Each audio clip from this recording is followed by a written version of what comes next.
Welcome to part 4 of the Becoming a Leader series. Moving on to number 4. 4 is fun because big hitters know they are operating, they are winning. If they're going to win, they've got to win in the invisible world. You're doing things, you're making products, you're doing service, but the way you get those things done at a level that's going to cause you to rise to the top has nothing to do with what you can see. And here's what it has to do with. They operate in the unseen, the invisible. They're looking behind the obvious. They operate in the worlds of attitude and momentum. Now, these are great concepts, great words everybody uses. Nobody except those at the top really focus on them. But the people who go to the top know that growth comes in surges. Now, surge is kind of an invisible, the force that creates. See, growth comes in surges. Now, when the surge comes, bam, you see bigger numbers, bigger income, growth, bigger production, more activity, more people. Yeah, you see that. But what is the force that produces that? What's the force that causes those numbers to go up? Do you know? I just told you. Attitude and momentum. Attitude that keeps people in the frame of mind to not only do work, but do the right kind of work in the right kind of spirit that creates and maintains the momentum of activity that your organization needs to move past everyone else. So what happens is they're always trying, what they do is they look at the numbers and they see, are we going up? Are we going down? What is happening right now? And you take the world as you find it. People who move to the top don't try and explain, make excuses, live in denial or whatever. They take the world as they find it right now and they deal with that. And they know if this is going to turn around, it's going to turn around because the leader does something in the arena of getting attitude back up that turns into activity. And activity, of course, you can see. You can see people running around. You can see things being made. You can see activity is tangible. But the attitude, that's the invisible world. But then it goes into, that'll turn into momentum. And the leader knows if things are going up right now, don't take it for granted. It's much easier to deal with a weed when the first blade of weed comes through your lawn than when it spreads and takes over your lawn. So what you want to do is keep an eye on things to keep attitude up. Much easier to deal with the attitude activity issue when it starts to stall. You know, if it starts to go and maybe you're still growing, but you're not growing as much. Here you're growing at this kind of level. Now you're growing at that kind of trajectory. You're starting to flatline. And then you're going to head here. Then you're going to start to head down, and then boom. It's like a roller coaster ride. It picks up remember this word, momentum. So the top people, here's what they're doing. They are looking, how can they keep, when they get a surge, how can they keep it going? And when it starts to taper off, how can they get another one going? And they know to cause that, they've got to be able to control the spirit, the energy, the excitement, the focus, the hope of their people. Because constantly ratcheting up that will ratchet up activity, which actually gives you your result. Now, here's the trick. Like getting your car up to 70 miles an hour on the interstate, you don't need to go any faster, but you're not going to get where you want to go as quick as you can if you go slower. You keep your eye on the throttle, on the speedometer, to keep this thing growing at the way you want to grow. So it's like driving a car 70 miles an hour. What you want to do is, in running an organization or a business, here is the field that you want to reach and you want to maintain. And what it is that you are, here's the magic sense, the invisible feel. Because it's like this, where he keeps saying fundamentals are taught, greatness is caught, because greatness is doing something with the fundamentals. And you have to operate off of a feel. And the feel comes from, do you feel that you got, that where you are doing, you and your people, enough activity on a daily basis to grow, which is to win? Because that's really what winning is growing. Because if you keep on growing, pretty soon you're going to be wind up beating everybody else anyway. And you can't be satisfied just beating everybody else, because you could be beating them and then not growing, and sooner or later you're going to go slump. So to keep growing is to continue to win. But when you are doing enough activity on a daily basis to grow, that's all you can do. Art Williams wrote a book one time, all you can do is all you can do.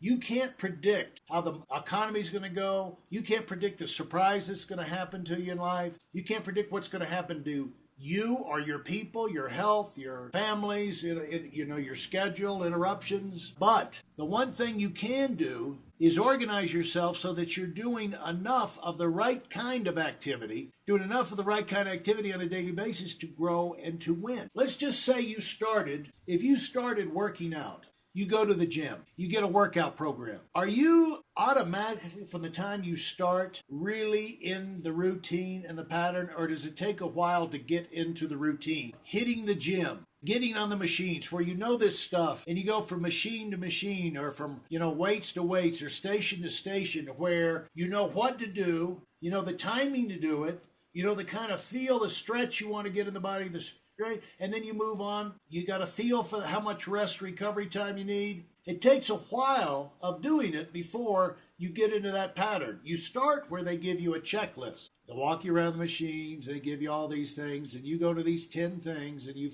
fill the box. See, that's the kindergarten. But eventually, you see the people that are really in shape, they design their own. Eventually, they work into their own program. They find from doing this what really works for them, and they develop their own routine. And what they're looking for is how many times per week, how much of this, how much of that. See, there's some people, like if you're trying to do bodybuilding, some people can develop, they have no control over it, but their quads grow faster than their arms. Other people, you see the guys in the gym with the muscle shirts doing the arm curls, but they've got the long pants on. Get the muscle shirt on the top, but they've got long pants on. You never see them in shorts. You know why? They got skinny legs. And they've got a routine where their lower legs don't grow as fast as their bicep and their upper body. Now, what they should be doing is less of the upper body and more of the leg workout. But no, they want to hide from it. They'll never get the body they want because they won't get the routine built and designed to give them that kind of thing. And that's the way it is in business. You don't want to take the easy way. The people who go to the top don't spend all their time on just what they're good at, on what comes easy for them, that they're skilled, talented. Of course they do it. That's their main thing. But they're constantly working to develop and improve the other areas. And they get a schedule where on a daily basis they're doing enough of the right kind of activity that'll take advantage of what comes easy and to improve what comes hard, so that the overall result will give them growth. Now, how that applies to your world, I don't know. That you're supposed to figure that out. But what you're working for is an invisible number, an invisible feel, a sense, and it may change with a season. With the beginning of the month, you might start with certain things. The end of the month, you might shift to other things. But you have that sense, that feel. What happens when you get a big organization, you've got a lot going on, you don't have time to go with checklists all the time and book. You've got so many decisions to make, so many people to keep up with, and let's face it, well-run businesses grow, which means every month, the rest of your life, you could be in a situation where you've got more things to keep up with, more people to keep up with than ever before. That is what we call a happy problem. So you want to be dealing with happy problems in your life, the problems of growth. It's still a problem. How are you able to deal with the happy problems and keep growing? It's because you do it off feel, off instinct. You just walk it, you sense things. Now, how do people get to this and make sure that they've got enough of the right kind of activity? Well, one thing is they do not do. What they do is they overdo.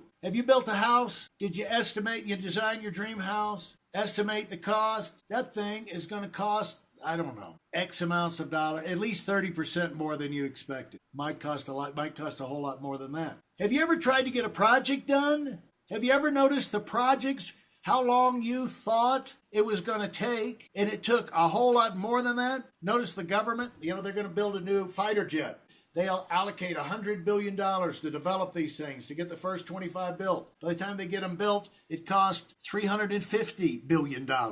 Well, they had some cost overruns, some surprises. They didn't. You really don't know how to estimate. When I left Georgia to go to North Carolina, and we packed up, I got a little rental truck for a 72-hour rental, and I figured, well, I'll pack it up overnight, drive to North Carolina, and dump it off. And the deadline was Saturday at 2 p.m. Now, in Greensboro, I was in Atlanta, and I was going up to Greensboro, North Carolina. Well, of course, like most projects and most things we do in life, when you're moving forward in your life, you've never done it before. I'd never packed up a household full of stuff and moved it up to another place. So people called and they said, hey, so what day is this? 72 is 3 days, so I guess this is like Thursday, Friday, Saturday. Yeah. So I'm getting this thing, and people say, well, hey, we'll come over and help you load. And I'm thinking, no, we got this. I just got a little duplex. No problem. Appreciate the help. I know people don't like to help you move and stuff like that. No, we got this.